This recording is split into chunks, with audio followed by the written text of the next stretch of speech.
The Last Word with Stan Collymore. Stan Collymore! Oh, yes! Telling it as it is. Instead of tweeting and putting on Instagram that Collymore's this and Collymore's that, come and tell us. No holes barred. Right, Stan, look at it! Pure, unadulterated Collymore. And Stan Collymore strikes.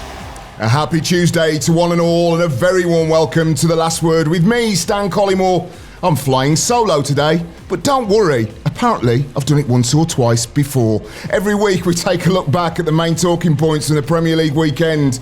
We bring you the biggest interviews with the giants of the game like Jurgen Klopp, Jamie Carragher, Sol Campbell, and today Gary Neville. They've gone back to what has worked for them historically, but should they have ever moved away from it?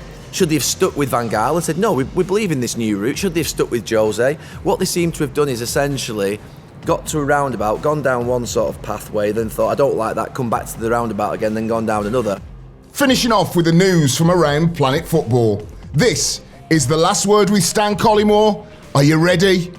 Come on! The Last Word with Stan Collymore. A few years ago, the EU banned a very harmful and aggressive substance called methyl chloride, which is the main ingredient in paint strippers. All painters and decorators know this is harmful. It irritates the skin and the eyes. So with this being banned, it left the painting and decorating industry without an effective replacement. Not for long. CT1, who always led the way in R&D, that's research and development to you and me, introduced the latest tech in paint removal, and it's called Peel Tech. Peel Tech removes paint fast and easy from all surfaces and isn't harmful. It peels the paint away within minutes. So, as it's the last few weeks of summer, if you're finishing off those DIY jobs around the house and garden, use Peel Tech. It removes paint, it removes rust, it removes graffiti, it removes Get Lost Collymore off The Last Word with Stan Collymore from the side of your house. Peel Tech from CT1. The Last Word with Stan Collymore. You're listening to The Last Word with Stan Collymore, available to download every week across every podcast provider. Tell your friends and join the revolution. Fantastic reaction to this podcast.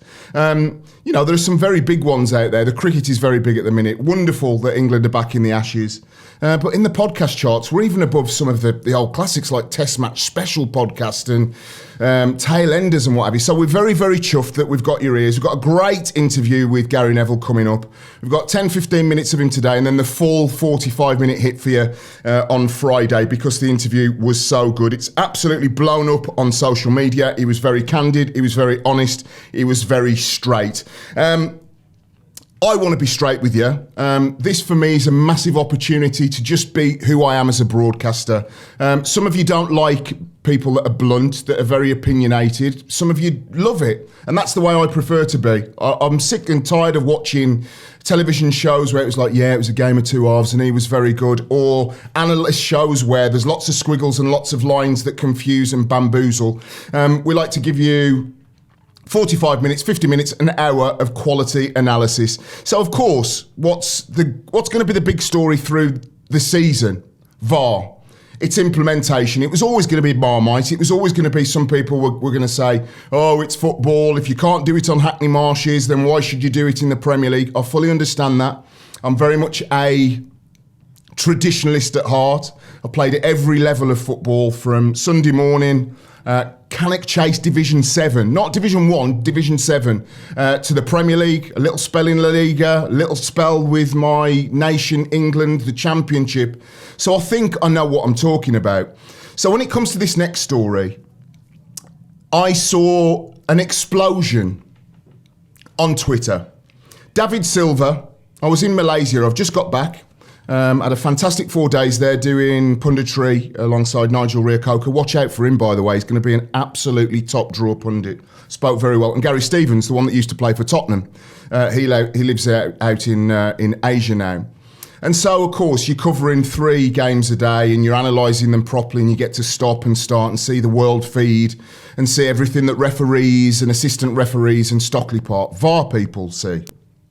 So, the big story this week is David Silva not given a penalty for Manchester City against Bournemouth and Harry Kane not given a penalty against Newcastle United.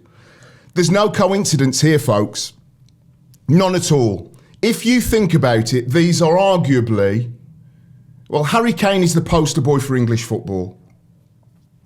World Cup Golden Boot winner, line leader for England, England's number 9, etc., etc. At White Hart Lane, at home, not given a penalty. We'll come to that in a second. David Silva, 400th game for Manchester City. El Magico, the magician, universally loved by football fans for his professionalism, for his length of time at Manchester City, for his ability on the ball in tight areas, for his assists. So for VAR, a man, in other words, watching a screen in Stockley Park after the referees deferred both situations to Stockley Park, you would have been forgiven for thinking they've said, hey, don't make any issue with these two guys. Don't even suggest that these weren't penalties. They must be. They're two of the grand dams of the Premier League. No. Both incidents, both on the same match day, were no penalty. So let's ask why. Many fans said, Stan, you're talking cobblers. It was a stonewall penalty. Contact does not mean a penalty.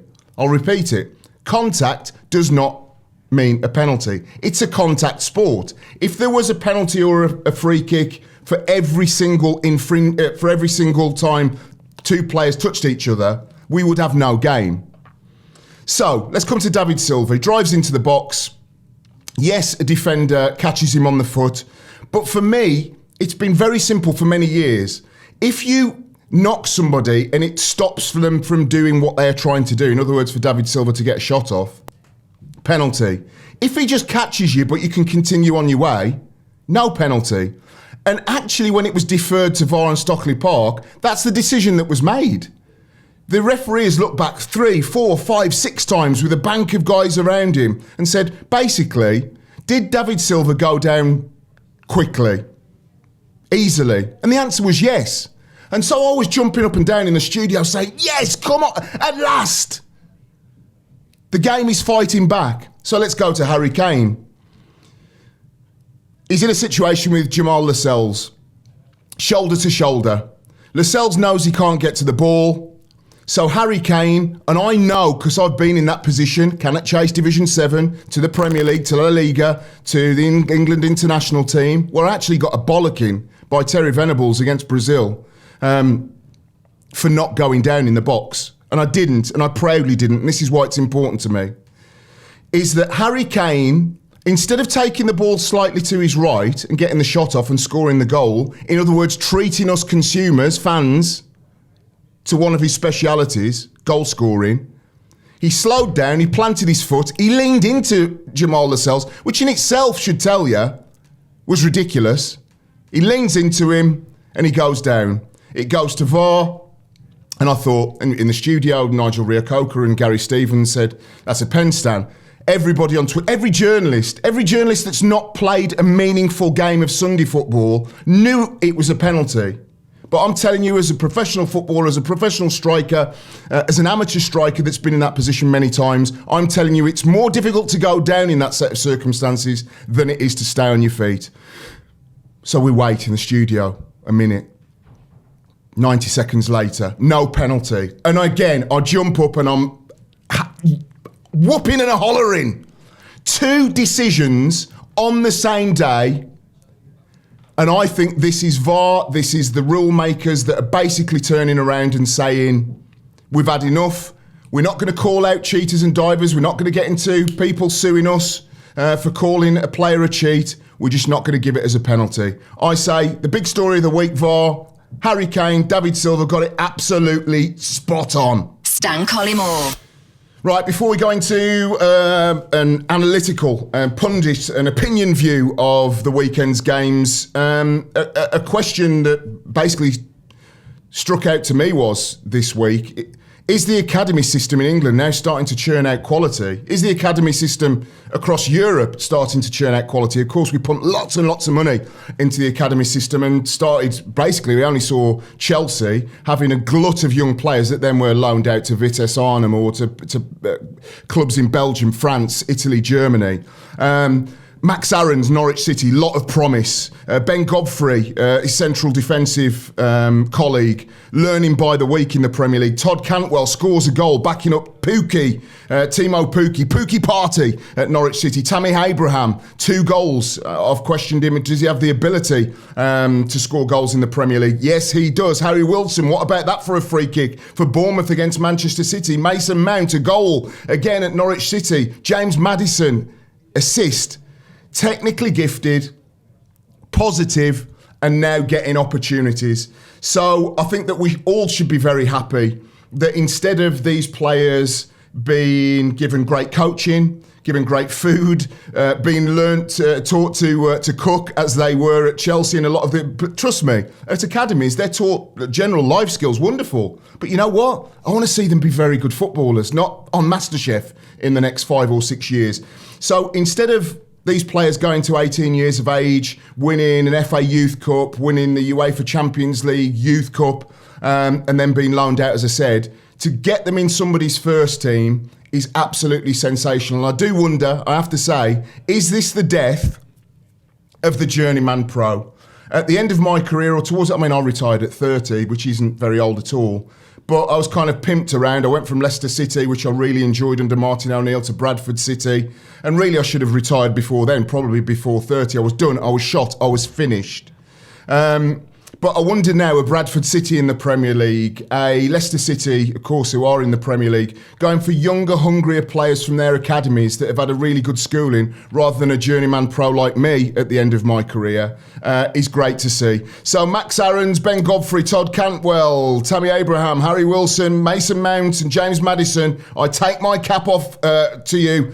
The future is bright. The future is British. The Last Word with Stan Collymore. I feel like a little kid in a sweet shop. I get all the punditry duties to myself this week. No Hugh Wizzy, he's off. I'm sure enjoying himself yesterday at Notting Hill Carnival, the long bank holiday weekend. Sam Miller's been off watching NASW, Women's Premier League games in the United States.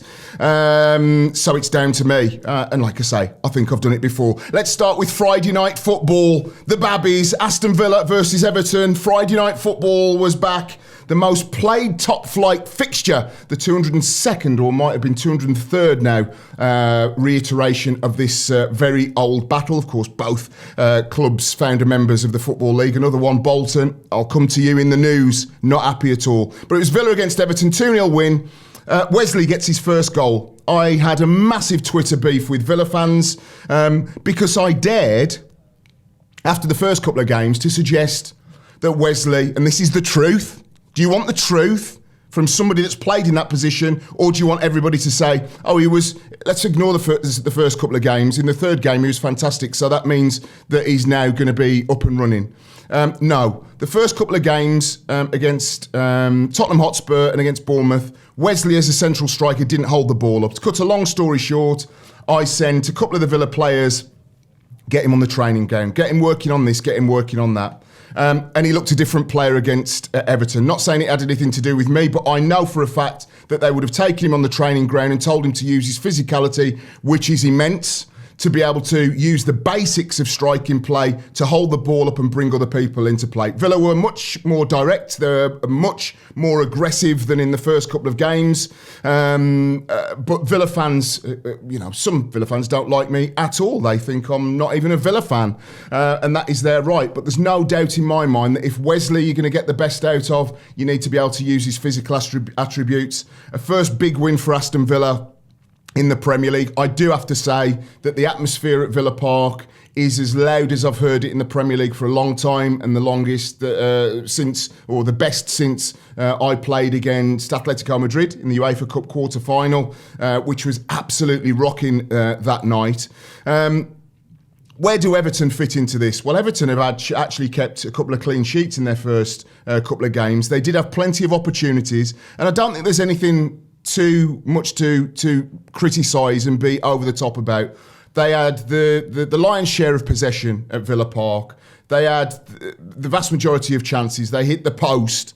I thought that overall they looked a decent outfit, and on another day they could have walked away with at least a point, which would have meant, a good away point at Aston Villa is always a good point. Doesn't matter where Villa are in the league or where they are in a season. As it was, Villa kept a clean sheet, which is big for them. I'm a massive fan of Tyrone Mings and Bjorn Engels as a pairing. I think that they're going to get stronger and stronger, which is very important for Aston Villa. Villa 2, Everton 0. Now, Norwich City versus Chelsea, that can only mean one thing. Where are you? Let's be having you! I love you, Delia, so much. I love the fact that Norwich City have a club that has Delia Smith, one of the great chefs, cooks, and Stephen Fry, one of the great sort of orators, as part of their football club. How fantastic is that? And of course, for you little stat fans, on the ball City, never mind the danger. People will say that at the end is actually Southwest rather than Norwich, but you get the vibe. Is the oldest continually sung football song in existence. If you disagree and you've got an older one in your football club, tweet me at Stan Collymore. Winless in the last 11 now versus Chelsea. Frank Lampard's first win. The future is bright, as we've already alluded to. Tammy Abraham and Mason Mount. Tammy Abraham at the double. Let's go into him first. At Villa, last season on loan, I thought he was very good. But my criticisms of him are that for his height, he's not a great line leader. If you think of Romelu Lukaku when he first came into the English game, he wasn't wiry by any means, but he wasn't the beast that he is now. A lot of people say, "Oh, he's huge now. He's even overweight." Stan, no, it's muscle. It's working on weight. It's training every day. It's just getting bigger. I want to see a bit more meat on Tammy Abraham's bones, because I think that the Premier League is a physical league. We've talked about Wesley. Aston Villa will come to Joel Linton for Newcastle United. But that will get him off and running. 2 goals, 2 good finishes. I think that now he can settle down and concentrate on working on outside the box, having players, whether it be William, whether it be Pedro, whether it be Mason Mount. He's going to get lots of opportunities to play with his back to goal. He's going to get lots of opportunities to make little darting runs, and he's going to get lots of chances. So a big thumbs up to Tammy Abraham. Mason Mount. What can you say about this young kid? He will be, I'm sure. I'd be surprised if he's not in the England squad. Gareth Southgate might say, well, let's keep him with the underage groups for now, and let's not big him up too much. But Gareth Southgate is also a big fan of players that are in form. I would put Mason Mount in because he offers, from the midfield area, dynamism. He runs with the ball. He's a very cool customer. He's a very good finisher. And again, he's played, he was in the top 10 players at Vitesse Arnhem on loan 2 years ago. In the same league, of course, that Matthias de Ligt played in. He was one of the players in the Championship last season when they got to a final and fell at the last hurdle for Derby County. Put Mason Mount in the England squad and he will not let you down. On the converse side, I still think with Norwich City, and I had a massive conversation with a mate of mine over the weekend, and they were saying, look, this is the way that we play. We're going to score lots of goals. And I keep coming back to the fact of, but you are going to keep conceding goals. Yes, but we've played the European champions, both of them, the Champions League final winners and the Europa League final winners. Makes no difference. If you, I guarantee you that Norwich will concede several times this season, whether it be by Crystal Palace. I think they may have Crystal Palace to come next, actually. No, Villa have got Crystal Palace next. But let's say Crystal Palace, let's say Bournemouth. All of those teams have the ability to be able to score 2s and 3s against you. And all of those teams, as the season goes on, are going to be scrapping to try and keep away from that drop zone. So it's not just about conceding 5 against Liverpool or conceding 3 against Chelsea. It's about getting things defensively right. They were very good last week against Newcastle United, a hapless Newcastle United last week, it has to be said. Not so good this week, although Timo Pukki is on fire. I was in Malaysia, a little story for you. Sit down with the producers. And we're having a nice meal. It was a seafood curry. And all of the producers were very deferential. Stan Collymore, Liverpool, huge in Malaysia. Stan, we just need to be a little bit careful with Timo Pukki. I was like, right, okay, why? What's he done? Do you know what Pukki means in Malaysia, Stan? I was like, no, actually, I don't know. It means... Okay, let's talk about Timo then, instead of Pukki. So Pookie trends in Malaysia every single week, not necessarily for his goal-scoring exploits. 5 in 3, though, now for Timo, the striker. Todd Cantwell as well. I mentioned him in the young players list. Dynamic, really rangy forward, likes to get in touching distance to his striker. Got in the box. Pookie with the assist. Cantwell drives at the near post. Look, I don't think Norwich City are going to get relegated, but my worry for Norwich City is, unless they get the defensive part right, that's down to young Max Aarons, young Lewis at left back, young Ben Godfrey, more of a veteran in Grant Hanley, and Tim Krul, of course. If they keep clean sheets, Norwich will stay up comfortably. And I said to my mate, why don't you want to stay up comfortably rather than go on this roller coaster ride that you're going to go on if you just play in the same way? One of us is going to be right. That was Norwich against Chelsea, 3-2 to the Blues. Let's go to the south coast of England and a south coast derby. Brighton against Southampton. Brighton have won 1 of the last 11 against the Saints. 14 now without scoring more than 1 at home. That's the big worry for me. They decided to go with Andone leading the line, a front 3, Graham Potter a new manager, and he got all the big up about how good a coach he is, how good a proactive coach he is. But the concern for me is they're still not scoring goals at home. Glenn Murray was on the bench. I just wonder whether the manager, Graham Potter, will be going behind the scenes this week and just giving him a pat on the back, or whether he'll stick with Andone. But feelings, moods amongst players matter. They matter a lot. And when people say to me, well, you reel out these stats, Stan, and it says that Crystal Palace never won against Manchester United at Old Trafford. We'll come to that game. And Crystal Palace have won for the first time in 22 games against Palace. That your stats mean nothing. No, what it means is that there's a 1 in 22 chance of Crystal Palace beating Manchester United. There's a 1 in 14 chance now of Brighton and Hove Albion scoring more than 1 goal at home. Now, I'll suggest to you, I'm going to ask you the question and just give it some thought for a second. Do you think 1 goal is enough to win a Premier League game, any Premier League game? Brighton against Man United, Brighton against Aston Villa, Brighton against Bournemouth, Brighton against Newcastle? The answer is no. You need to be scoring at least a couple, and that's why so many clubs are investing heavily in attacking talent, playing with a front 3 and a dominant attacking midfield behind them. So for Brighton, that's a little bit of a concern for me. I would go back to Glenn Murray, put your arm around him, give him the big up, blow a bit of smoke up his backside and say, give this guy service and he will score goals proven at this level. But they have to up the goal scoring rate down at the Amex Stadium. Southampton, the most unpredictable team in the Premier League, to be perfectly frank. It's very difficult to know what Ralph Hasenhüttl's men are going to do. It was very difficult to predict what many managers at Southampton were going to do, whether it be Koeman, whether it be Poch, whether it be Mark Hughes over the years. They are just an inconsistent side. I had them to finish 17th. I think that'll be about right. But that's a big, big win. Especially after 2 losses. They showed plenty of character, plenty of attacking nous as well. One of my favourite players in the league, Nathan Redmond, a local lad, Birmingham. I think a lot is going to fall on his shoulders, unfortunately, this year, which I don't think should be the case. I think that you should at least be able to defend and rely on 2, 3, 4 different outlets to be able to rely on if you are a Premier League strike force. And I think that when you look at the teams, let's have a little look here. I've just got both teams in front of me. So the front, Shea Adams, positive, bold, but he's not got his first goal up and running yet. Came from Birmingham City, of course. I think he's got promise.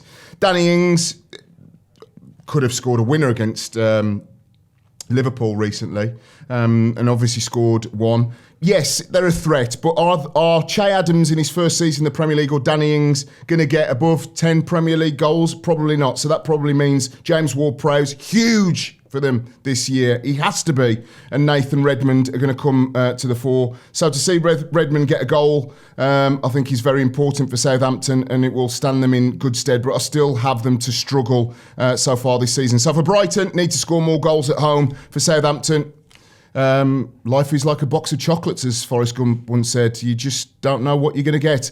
Manchester United, the self-proclaimed biggest club in the world. We're going to be hearing from a legend, a true Manchester United legend, won everything there is to win in Gary Neville. That's going to be coming up on the show. It's a must not listen. We're dropping 2 drops, 10-15 minutes of the best of today, and then on Friday the full 45-minute interview as extra time, as a bonus for you, because the interview was that good.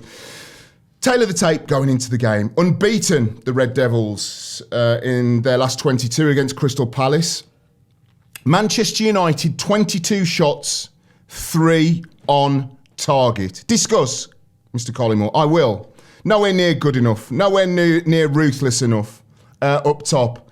In Anthony Martial and in Marcus Rashford, they have talent, but they remind me of juvenile talent. They remind me of under-18s talent. On a weekend when yet again Raheem Sterling has scored, and 2 years ago Raheem Sterling was being talked of as potential, but he's hit and miss, but he can't score enough goals, but his conversion rate isn't good enough. One-on-ones is not good enough. Now, you can go to the bank and say, Raheem Sterling, I'll have a fiver on him, and I almost guarantee he will score or assist. You cannot say that with Marcus Rashford. Marcus Rashford, was he spooked with the penalty?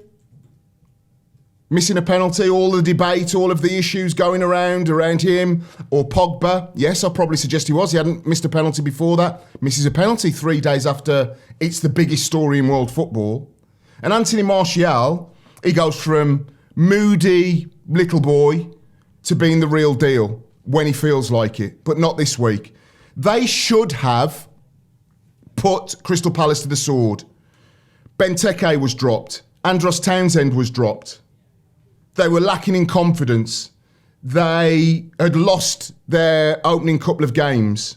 Roy Hodgson looked a little bit clueless and dishevelled. And you knew that they were going to rock up to Crystal Palace, rock up to Old Trafford and do 2 things. Defend their own half and try and hit on the counter-attack. So what happens with the first goal for Crystal Palace? Punt up pitch, a flicked header, Harry Maguire, £80 million worth of defender doesn't cover round Lindelof. Ayew canters forward, scores a goal. You will not see an easier goal conceded on Hackney Marshes next week. So there's a major criticism about this Manchester United defence. Give them plaudits by all means when they beat Chelsea 4-0, but you have to critique them and critique them properly. That was schoolboy defending by Lindelof. It was schoolboy defending by Harry Maguire. But the real point for me is that I cannot trust Marcus Rashford nor Anthony Martial to deliver on a regular basis, and that's going to be a problem for Manchester United. They dominated the game, they dominated the stats. I have to say about Crystal Palace, I thought they were excellent. Benteke and Andros Townsend were dropped. Jeffrey Schlupp came in. I thought he was very good, worked very hard for the team. Jordan Ayew, I think that Wilfried Zaha, as rusty as he was last week, was good this week. So overall, Crystal Palace break that hoodoo against Manchester United, but this is where Manchester United are, Manchester United fans. Inconsistent, work in progress, and key players, particularly Martial and Rashford, need to step up to the plate and be more like Raheem Sterling. Smell the coffee, address the coffee, be consistent. Sheffield United against Leicester City. I think this was the first top flight meeting since 1976. I know it is, actually. Jamie Vardy, who else? A Wednesday fan. I love it when I used to, every single time, I'll tell you the story. Used to play against West Bromwich Albion a lot and always scored against them. And I remember particularly at their Brummie Road end that I scored, I think it was for Nottingham Forest, a brace. Scored for them for Villa, scored for them Fulham. Even Fulham, I was crap at Fulham, and I even scored against West Brom for Fulham at the Brummie Road end. And I would score, and I would, against any team to be fair, and I would give it to them. So I'd go to the away end and I'd give it the bird, I'd give it the finger, I'd fists in the air, and of course the fans are giving you the bird back. I'll post a couple of Twitter pictures later. There's a great one from West Brom. And West Brom fans, I'd just go up to them in the Brummie Road end and I'd just go, every effing time, in big, opening my mouth just to let them know. And there's a bloke on the door at West Brom in the media section. He's a mod. He thinks he's Paul Weller.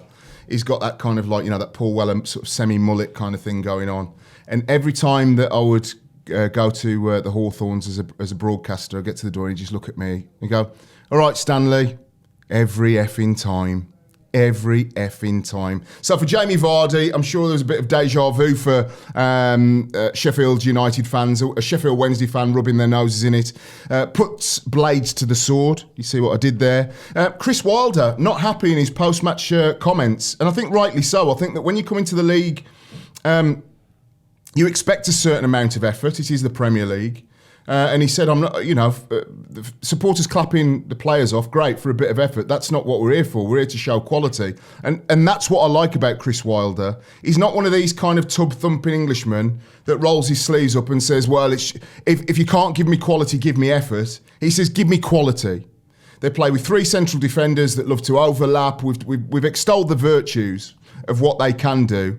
But I think he will be disappointed that against Leicester City, a good Leicester City side, that they didn't get the ball down, they didn't play through the lines, they didn't keep possession enough.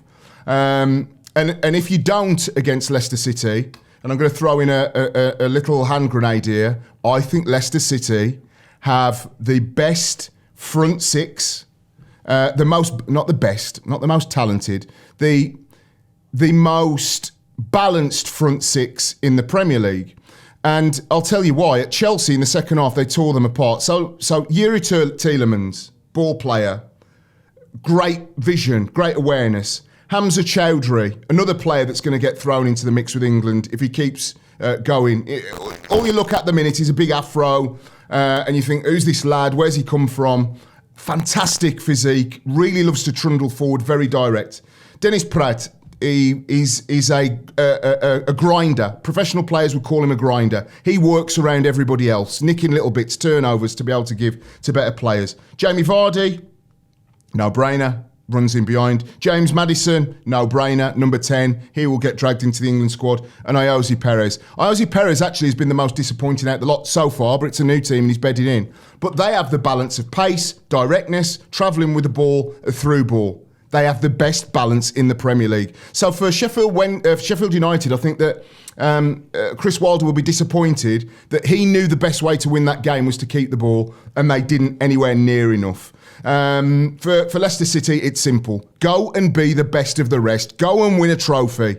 If Leicester can win an FA Cup or a League Cup and finish 6th or 7th, that will be a magnificent season for them. So good win on away days. Lots of away wins, of course, in the Premier League this week. We'll round up shortly. Watford against West Ham, 3 defeats now for the Hornets. Making a mockery of my will they be the best of the rest. There's still 35 games to go, so the potential for them to be the best of the rest is still there. But they're looking a million miles away from the team that got to an FA Cup final. They're looking a million miles away from a team that possibly on the last day of the season against West Ham, if they'd have won, they weren't. Their eyes and their ears were elsewhere. Looking forward to that FA Cup final. Could have finished top 10. The midfield 3, Will Hughes, Tom Cleverley, Gerard Deulofeu, discuss. Cleverley, is he good enough now at this level to be able to drive them forward from midfield? Will Hughes, you heard me talk about the young English players that have taken significant steps towards superstardom. Will Hughes has been this guy.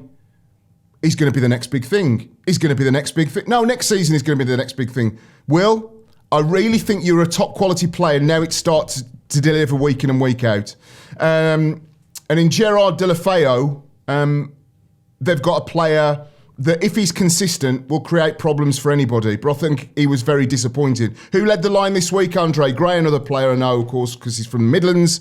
But no Troy Deeney in the lineup. And I think that Troy Deeney, and I've said this for many years on radio too, is that he is such an important figure in a club that brings in managers left, right and centre, players left, right and centre. He's the glue that sticks everyone together. And I would love to see, and I'll perhaps come back to this in future shows, the win rate with Troy Deeney in the team, the graft rate, the kilometres covered with Troy Deeney in the team compared without. West Ham United, I thought that they are a sort of a poor man's version of Manchester United, throwing names at a team sheet, but I thought that they were very impressive.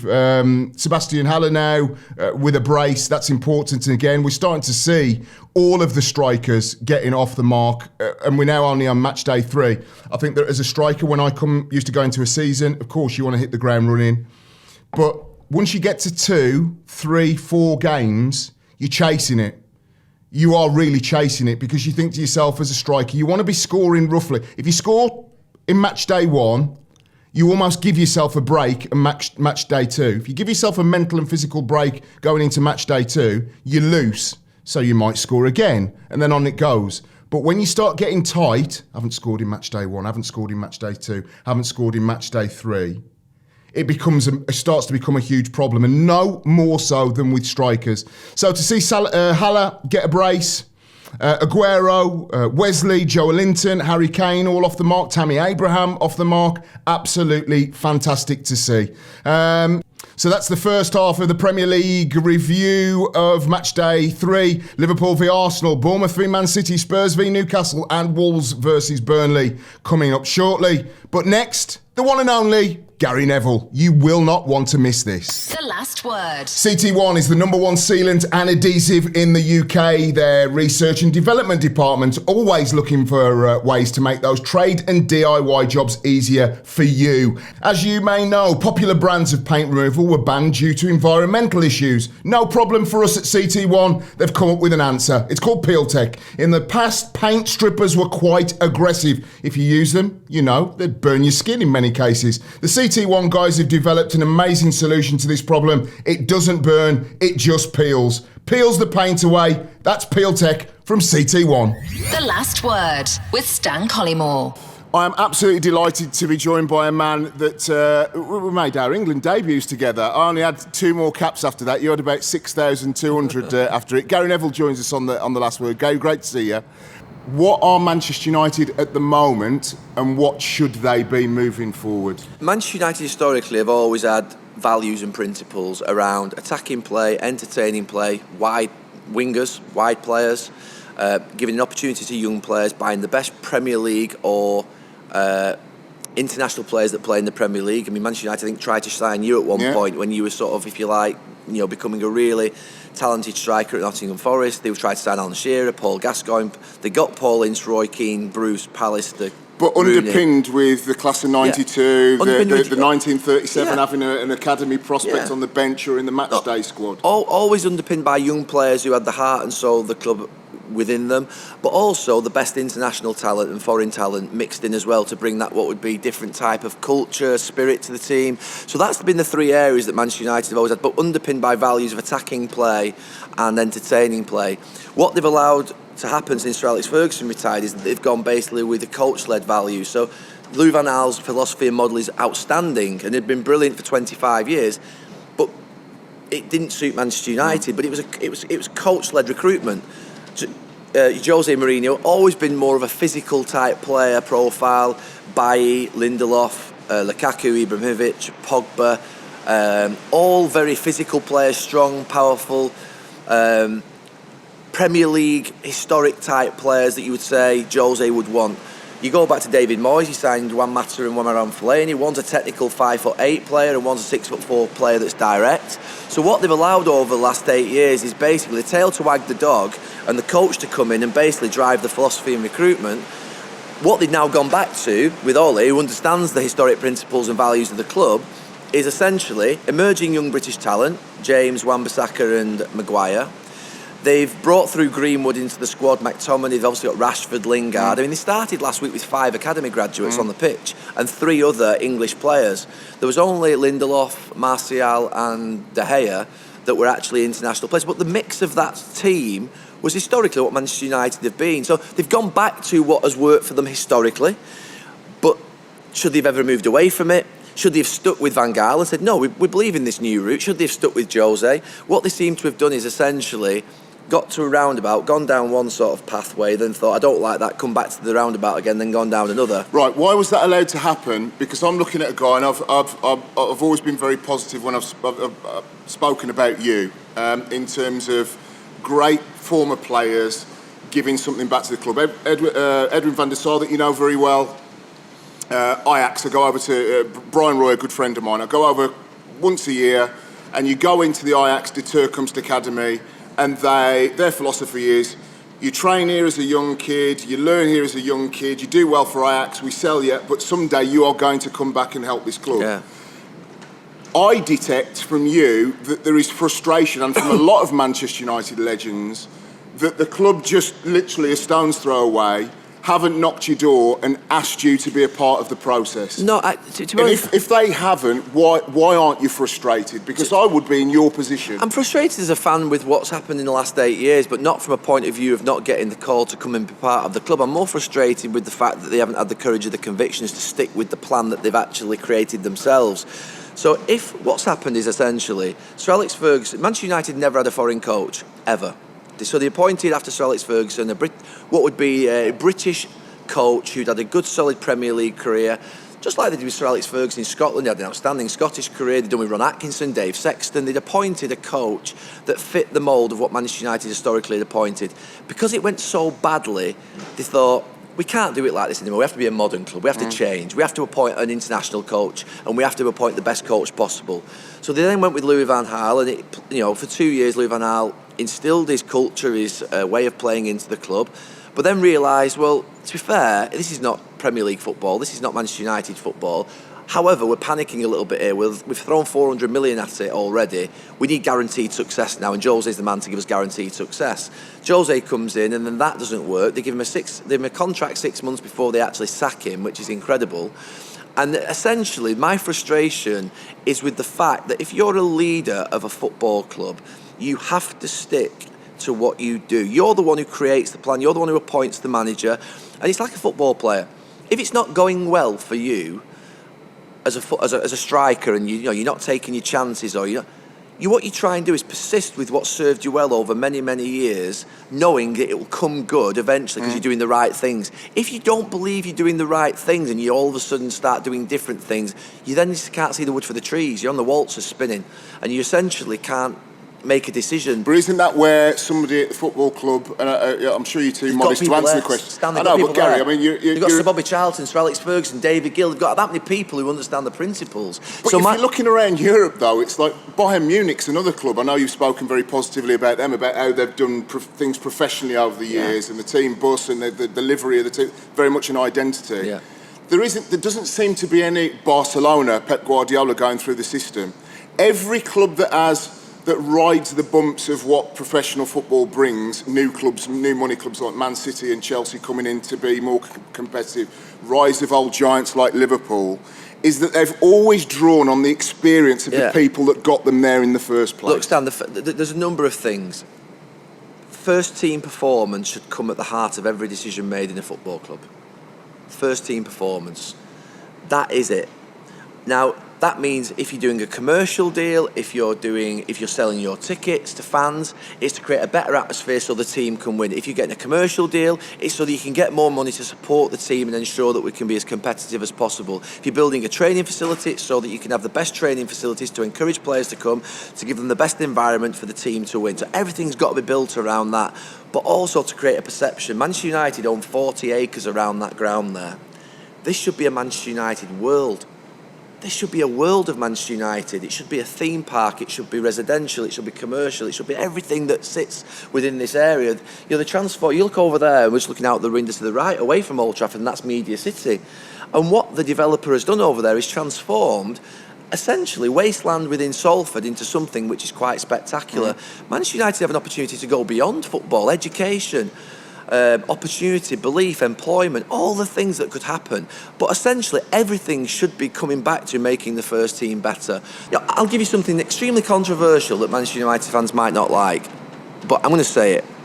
The Glazer family, and to be fair, I think for the correct reasons, have said that they'll never put naming rights on Old Trafford. The brand of Old Trafford is too big. I would sell the naming rights of Old Trafford if I was at Manchester United for 60, 70, 80 million a year. and invest every single penny of every. I would consult with fans whether they wanted it to happen, on the understanding that all of the money generated, that 800 million over 10 years, would mean that basically the whole of the Stretford end would be £10 or £12 to get in, and that a proportion of those tickets would go to young people. So why don't they do it? No, to be fair, it's the first time I've ever made that suggestion, but I've thought it for many, many years. That you consult. But most fans would agree with you on that. That you would consult with the fans, right? You sold sponsorships in every other area. Every other club's got a naming rights deal. Old Trafford is an iconic stadium and name. And people call it anyway. The great stadiums. I'll never change calling it Old Trafford. However, if we can actually, just for the sake of calling it, let's say it's called, you sponsor it for 80 million a year, Stan Collymore's Old Trafford. I'm sure that could do very well. I was going to think of a company's name then, but I thought, well, let's the Jamie Carragher Arena. The Jamie Carragher Arena. £80 million he subsidises Manchester United tickets for the next 10 years. It'd be wonderful. But think about that. 80 million a year, the impact, the whole of the Stretford end would be absolutely bouncing with hungry, raw individuals. And they'd be able to take their kids. Who'd be able to take their kids, who'd be able to basically drive that next generation of United fans, and be able to allow the communities of Stretford, of Hume, of Salford, of Broughton, of Odsall, to be able to get into Old Trafford for the price of a Costa coffee. I like Costa coffee, by the way. It's not criticism of your pricing. There are other coffee brands available. There are. Cafe Nero, Pret, and all the rest of them. Well, you go to a coffee shop now, 2 coffees and a little bit of a snack. Yes, it's 10 quid. Yeah, my view is, if you could basically somehow put that £80 million every single year, or 60 million, or 100 million, whatever it is that they get for it, into subsidised ticket prices for young people in a different type, a fan from a different demographic around Manchester and the Greater Manchester areas, and even internationally. It would be game changing. Manchester United should be pioneering. They should be the first into Europe. Yep. First manager to basically rotate his squad and put 4 strikers. They've done pioneering things, Manchester United, over the last 50 to 100 years. And I think essentially now's the time to be global, but also be local, and make sure that you have the values and principles running through the club. And that means producing young players on the pitch, entertaining football, and do you know something? Winning is not just all about having a trophy. Yeah, of course we want trophies, of course we want to win the league, of course we don't want Liverpool ever to win a game of football, score a goal. But do you know something? We know we can't control all those things, because sometimes a team will come along that are so good, like City, and you've just got to sit back and wait. And that's the beauty of competition. Stan, they've watched us for 70 years, yeah. Manchester City. We can watch them for 3. Yeah. Not much more than 3. 4. We need to change it soon. But the reality of it is, Manchester United can do incredible things. And my view is, if you think about changing the game, affordability for fans to get in, allowing young people to be inspired by football is essential. The Last Word with Stan Collymore. So how did you enjoy the Gary Neville interview? Yes, of course you did. We're going to be doing the whole 45-minute sit-down as a bonus, extra time on The Last Word with Stan Collymore on Friday, so that'll be dropping. So stick your notifications on your podcast. Doesn't matter which podcast you like or you subscribe to. Stick your notifications on. It pops up. It's ready. It drops. You listen to it. Absolutely fantastic. The big names, we're going to sit down with all of them. And the reason why player-to-player interaction is very good is because they're a lot more open, a lot more honest, and I think that you got that in the Gary Neville interview from him and from me. So do not forget, 45 minutes with Gary Neville on Friday. Keep your notifications on. It will tell you. It'll come up. The Last Word with Stan Collymore is ready, and listen at your leisure. Let's go into the second half of the Premier League review of the weekend, starting at Anfield. Liverpool against Arsenal, unbeaten in the last 8 now versus the Gunners, and it was very much men against boys, in my opinion. Never looked in doubt. I never swore on radio, and Howard Stern is one of my broadcasting heroes, works for Sirius XM in the United States. He earns £100 million over a 3-year contract. And he was called a shock jock because he swore and he was uncouth and what have you. And I'm not a massive fan of the swearing bit, although sometimes it's quite funny. So I choose my words carefully. I can swear. My producer, Chris, who's sitting just across, he said, "You can swear." I went, "Can I? Really?" And then I thought about it. I thought, well, I don't really need to swear to talk about football. So occasionally I will drop an F-bomb or a C-bomb, or it'll be bleeped out or what have you, because we want the younger audience as well. What's this got to do with Liverpool against Arsenal, you say? David Luiz, a fucking liability. That's why. The epitome of a player who wouldn't have been a pro 20 years ago because he'd have been bullied weekly. His post-match comments about, well, I pulled the shirt a little bit and it was a little bit like this. He didn't defend properly for 2 Liverpool goals against the best attacking 3 in Europe. If you are not switched on against Salah, Mane and Firmino, you're going to get hurt. And every single criticism that I've put on social media and on this show about David Luiz came true in 90 minutes of football. Yes, you stick him in a 3, you have N'Golo Kante or Matic in front of you and he'll protect you. That's 5 players around him to protect 1 defender. Can he ping the ball 40 yards? Yeah, delicious, wonderful. But I would hope that my midfielders can do that and any other players that can do it in the back line are a bonus. But for a player to come with his, he's barely broke a sweat. He's in the post-match press conference, I don't know if it was with Jeff Shreves, and he's lackadaisical, doesn't really care, doesn't look hurt, doesn't look in pain to have lost, is exactly what Arsenal do not need right now. They need, do you remember Jamal Lascelles, I don't know if it was last season or the season before, came out after one of his early performances for Newcastle and said, I wasn't good enough, our team wasn't good enough, he was virtually crying, he was angry, he was upset. David Luiz, it's all right, I'll get showered and get changed and I'll see you in Carluccio's in a couple of hours, all right, guys? For a frappuccino. He's the epitome of what an Arsenal player is. And unfortunately for Arsenal, he's going to cost them on more than one occasion this season. So, Arsenal fans, when you tell me he was worth taking, no, he wasn't. Tyrone Mings cost Villa £20 million and everybody laughed. But he could defend, everybody knew that from a kid from Ipswich Town. He could defend. He then goes to Bournemouth, has a very bad injury. But people knew he could defend. It was just a case of could he come back and could he come back strong enough to be able to play again.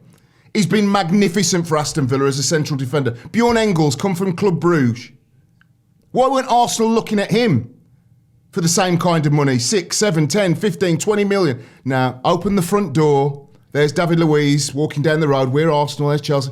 His agent's probably called us. He doesn't want to leave the area. Let's take him. He will cost you more than he will give you, Arsenal fans. An absolute shambles. In terms of Liverpool, fantastic. Of course, the European game, the European Super Cup to contend with. They were supposed to be edging players back very bit by bit. Players like Sadio Mane, that's been absolutely sensational. Hats off to him. The opposite again of David Luiz, a player that's come back from international duty, didn't want the extra rest, didn't want the extra break, and he's delivering already. 25 shots for Liverpool, 5 on target. That will disappoint them. 9 shots on target, so less than half for Arsenal, 3 on target. But it was men versus boys. Liverpool will again be the closest challengers to Manchester City. We pretty much know that. But for Arsenal, I don't think it's even against the Liverpool Mercurial 3 you've got to worry about if you're going to stick David Luiz in with if you're going to play him in a back 4. Jordan Ayew could do exactly what he did to Harry Maguire and Lindelof against Arsenal. Arsenal will win the vast majority of games, but I think they'll be incredibly disappointed with all Arsenal fans that deep down it was just too easy. Liverpool win that game. Bournemouth against Manchester City on the South Coast. This one had all been way too easy for this. This was one of the fixtures that I hated about the Premier League. That it was little club comes in, hello. Really happy to be here, thank you. We've only got 11,000 people in on a lovely sunny day in the South Coast and, we're all very happy to be here against a kind of well-drilled, well-organised Manchester City outfit, replete with world-class players. They do have the best squad. They do have the best team. I think that Liverpool on any given day could challenge them for that. But they'd won all 8 Premier League games going into this, so it wasn't a surprise so much that Manchester City won. But it was more really the fact that Bournemouth had more shots on target, 7-5. 7 shots on target from 10 shots. That's fantastic. That's one of the highest rates this year. Harry Wilson with a fantastic free kick. He's going to be a massive plus for them. And I do wonder, thinking ahead, Harvey Wilson, the young teenager that's gone to Liverpool. Harry Wilson. We've still got Trent Alexander-Arnold, that when those two guys hopefully go into the Liverpool team, Trent will be a veteran probably at 24, 25. So the future is very bright for Liverpool. But let's look at this City game. Better from the Cherries. I like Philip Billing and Lerma in midfield. Why? Bournemouth like to play. They like to play triangles. Manchester City liked, if you like. But the argument against them conceding lots and lots of goals in their Premier League tenure so far was that they didn't have steel to back it up. I watched the Villa game the other week where Bournemouth won. Harry Wilson again with a cracker. And Billing was excellent. He could have got sent off 2 or 3 times. But I thought he was genuinely very, very good. And I thought that both put in a real shift. They protected their back four very well. I think that Bournemouth soaked up pressure. And then when they broke with positivity, which would allude to the fact that they got 7 shots on target. There won't be many teams getting that many on target, by the way, this season. So when you're looking at last season and the seasons before, an aggregate score of 25 for Manchester City and 3 for Bournemouth, although it was 3-1 today, which upholds the kind of scoreline, I think that there were a lot more positives for Bournemouth to take into it. Now, David Silva, 400 games. I'm going to ask you a question. Answer it, please. Is he the best attacking midfielder in Premier League history? If we're talking attacking midfielders in Premier League history, you're talking, crikey, you'd be talking people like Robert Pires. You'd be talking about Gianfranco Zola. Would Eric Cantona now be classed as an attacking midfielder? I don't know.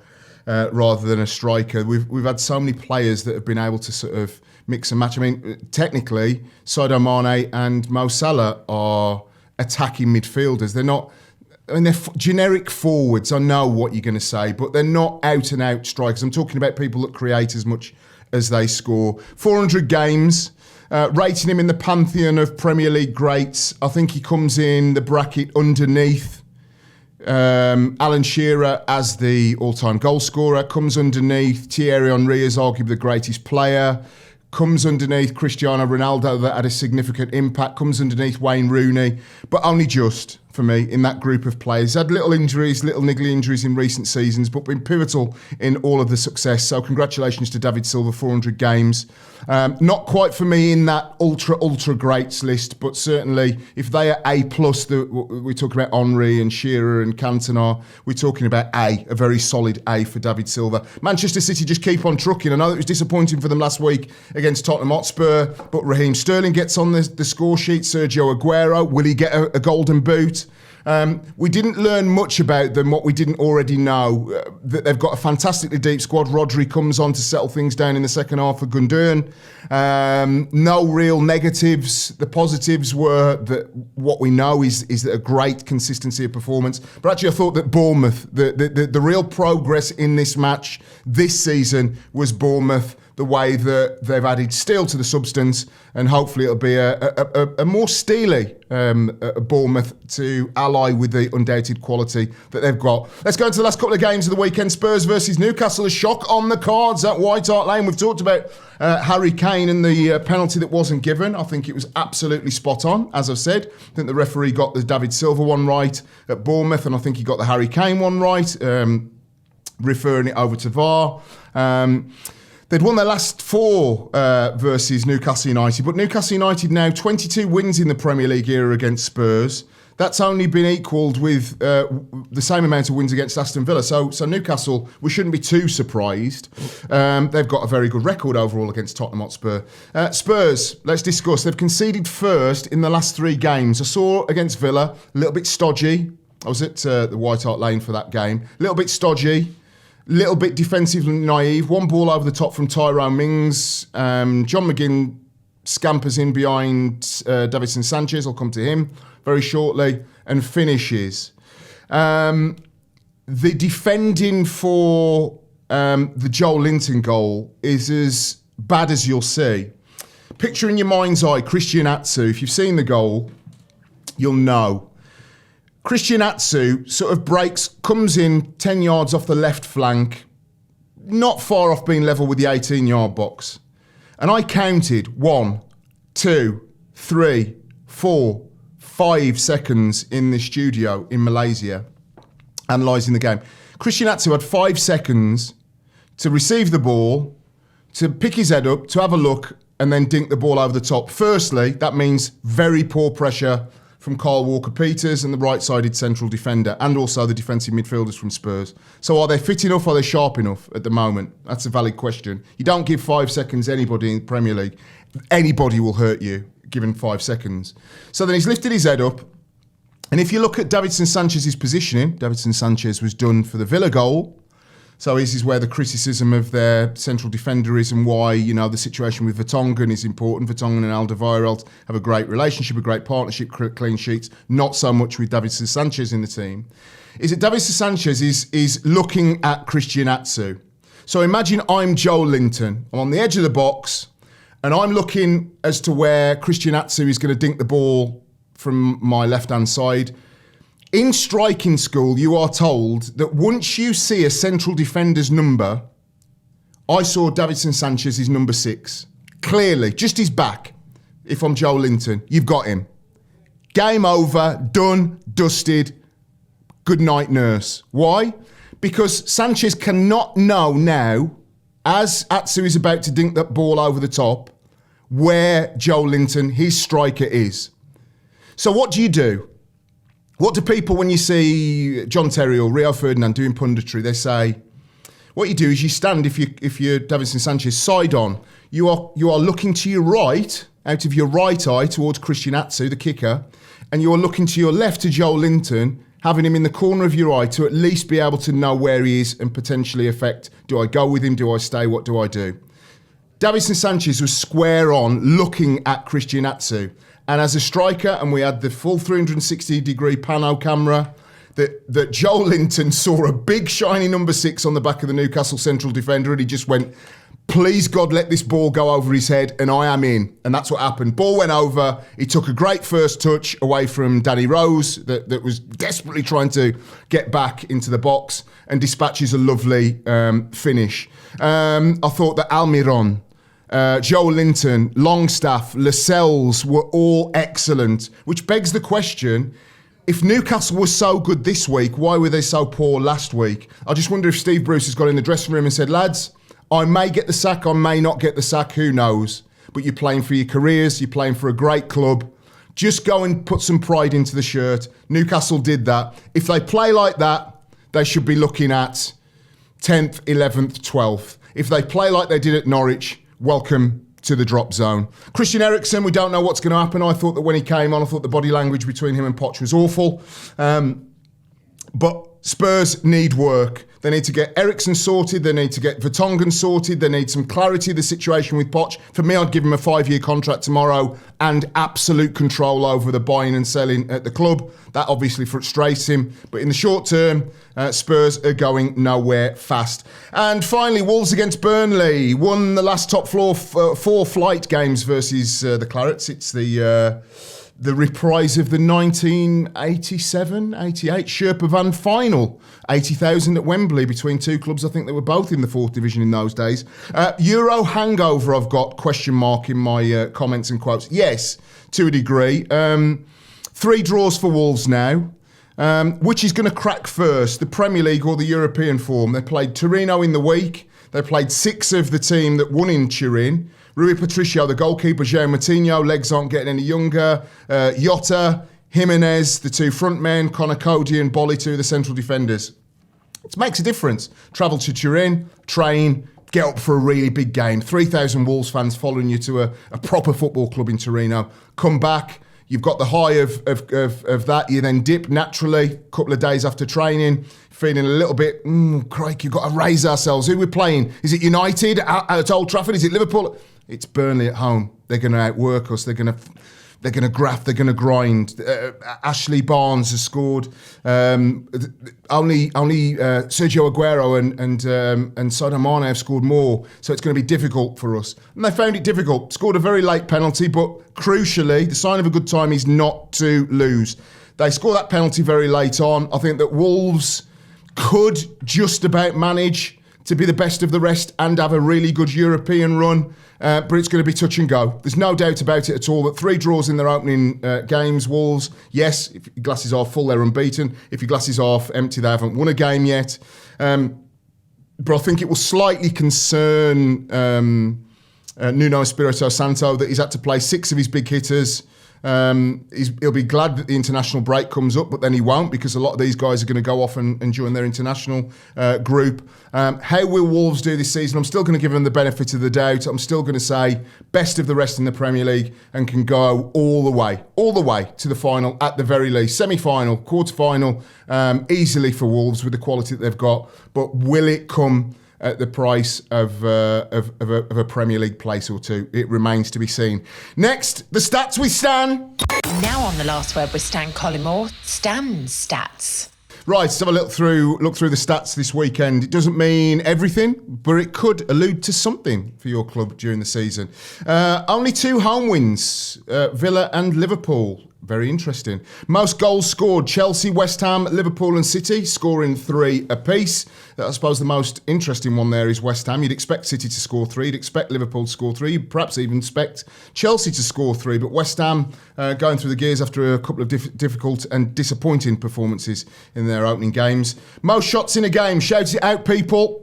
It was Liverpool, 25 shots in the game against the Gunners. Least shots in a game, Norwich City with 6. Slightly concerning for a team that apparently, if you're according to Norwich City fans, are going to outscore people this season. They don't worry so much about defending in Norwich, but they're going to outscore people. The least shots in a game this week. Most shots on target, West Ham United with 10. If you get into double figures with shots on target, you're flying. You're cooking on gas. That's the most I think I've seen in the stats this season. 10 shots on target, West Ham. Credit to you. We give credit where it's due. And if you're poor, we give it out as well. Least shots on target, Everton, 1 at Aston Villa. Slightly disappointing from the Toffees on an away day. Most completed passes. You're going to say Pep, Barcelona, Bayern Munich, Manchester City. No, Tottenham Hotspur, 689 completed passes. It wasn't enough to pass their way to goal, though, against Newcastle United. And the most tackles, go on, you want to say Burnley, you want to say Palace, you want to say Villa. Liverpool, apparently, top quality teams don't tackle. Yes, they do. Liverpool with 39. That's your stats from Stan. The last word with Stan Collymore. And finally, on the last word with Stan Collymore on this Tuesday, the news with Stan. Right, this is where we have a look at the news. It's usually Hugh Wizzy or Sammy Miller. They're not here today, so it's down to me. And I like picking out stories. Story number 1, the Bury situation. And you could throw Bolton into that as well.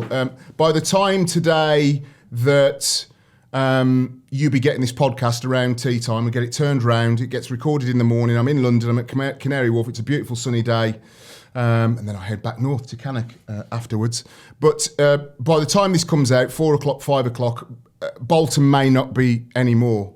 One of the founding fathers of English football, one of the founders of the Football League. I think it's an absolute disgrace what's happened.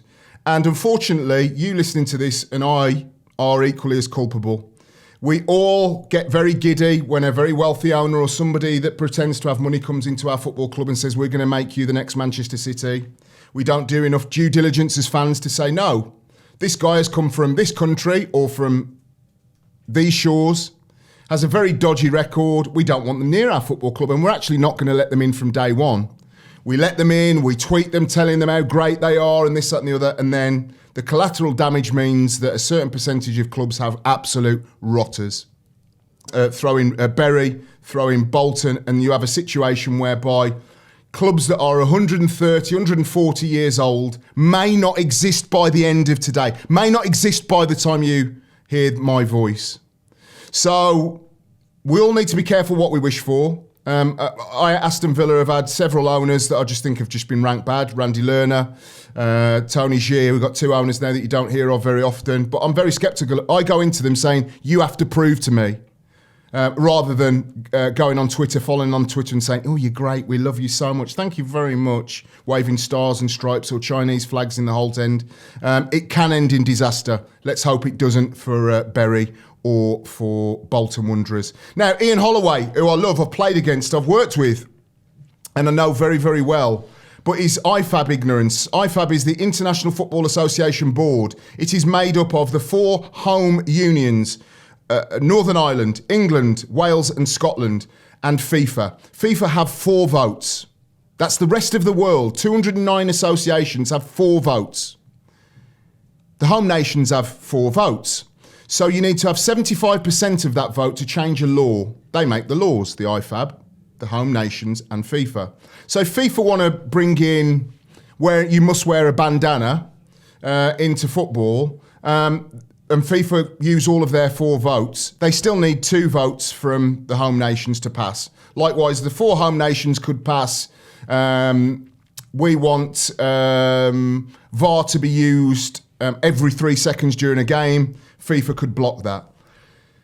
Ian Holloway went on television and said, these foreigners making the rules, it's, Brexit and da-da-da, and it was ridiculous. And this is the ignorance of a lot of pundits and a lot of sports football journalists, unfortunately, is that a lot don't know the rules. There is an IFAB app. I tell you to go and download it. It gives you all the laws and rules of the game. So when you next week have your club that is affected by Rule 4 subsection B, you can actually see what it says. But what Ian Holloway basically alluded to was the ignorance of what I suggest a lot of football people have. They don't understand the rules. Foreigners making the rules, da-da-da-da-da. We have more rule-making power and control because of our historic place in the game than any other nation on the planet. Plus, if you add David Ellery, a former Premier League and FIFA referee, who's the technical director at IFAB, he has more clout and more say than any other human on the planet when it comes to suggesting laws and rules. He's English. He was a headmaster at Harrow. So, Ian, I love you, pal, but you could not get more English than David Ellery. You could not get more British control over laws than having 4 votes for 4 nations as opposed to 4 votes for 209 nations. Give your head a little wobble. Twitter storm, Twitter racism. Top 50 black players apparently are being watched, monitored, no less, by Twitter.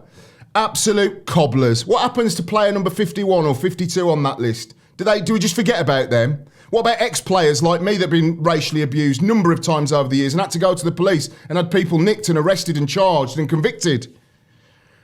Twitter, sort it out. I love you. I was the first ex or current pro to use that platform in 2007.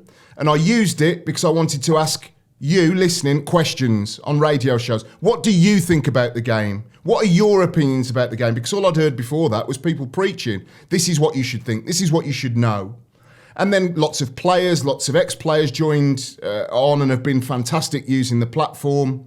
But if we cannot in 2019, and I completely agree with Harry Maguire on this, I suggested an algorithm, and I know Twitter have consulted me a couple of times and said, what do you think? And it's like things like the mute button as opposed to block. Block is seen as aggressive.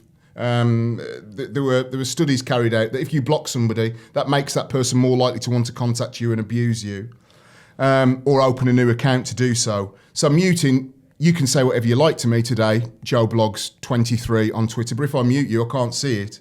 I would rather 2 things happen. Verification, and Harry Maguire nailed it, passport, driving licence, credit card, for an account. That makes it much, much more difficult. That also deals with a lot of the trolling, opening fake accounts, opening a number of accounts, troll farms, because you have to have verifiable passport details or credit card details or driving licence details or national identity card details. And we start to have a bit of common sense. I just think that in the grand scheme of things, when you have a Donald Trump on Twitter saying outrageous things, when you have lots of other people on Twitter saying outrageous things, that keeps people talking, it keeps people advertising on Twitter, driving numbers. And I think that unfortunately racism is a tool that people use that gets people talking like us now. So I don't think Twitter will do anything about it. That's the news for this week with me, Stanley Victor Collymore. Do not forget that the Gary Neville interview in full will be on Friday as an extra time Last Word with Stan Collymore drop. The whole interview is fantastic. I know you've enjoyed. I think that in the first hour that I put just a 30 to 60 second clip on Twitter last night, 150,000 people had watched that clip within the first hour. Absolutely fantastic. I hope you're enjoying the podcast. I've got a big name that's going to join me, hopefully, in the next month. We're going to decamp from London up to Cottonopolis, or in that kind of area, Manchester. I want to keep presenters, co-presenters, announcers, all changing, fresh voices. Occasionally it'll just be me flying solo. Occasionally it'll be three of us. Sometimes it'll be two of us. Sometimes it'll just be one long, really good interview with a legend. If you've got any people that you'd like to see interviewed that interest you in football, whether they be ex-players, whether they be ex-coaches, they just need to be interested. I'd rather have a second, third tier player or an ex-coach that has really something interesting to say, a great story, than a superstar that's going to sit there and say, yeah, no. So tweet me at Stan Collymore with your thoughts and opinions, and want your feedback as always on iTunes, on Acast, on Spotify, on Google Podcasts. Leave your thoughts moving forward. You've been listening to The Last Word with Stan Collymore. Bye-bye, till next week. The Last Word with Stan Collymore. Banisters are a big problem with all those nooks and crannies. Not anymore with Peel Tech. Just spray it on and brush it off. Gone. Years of old paint removed. Garden gates and furniture can be a nightmare to strip back. It can take hours of labour as well. Peel Tech does it in a matter of minutes. Now you're free to watch the footy again.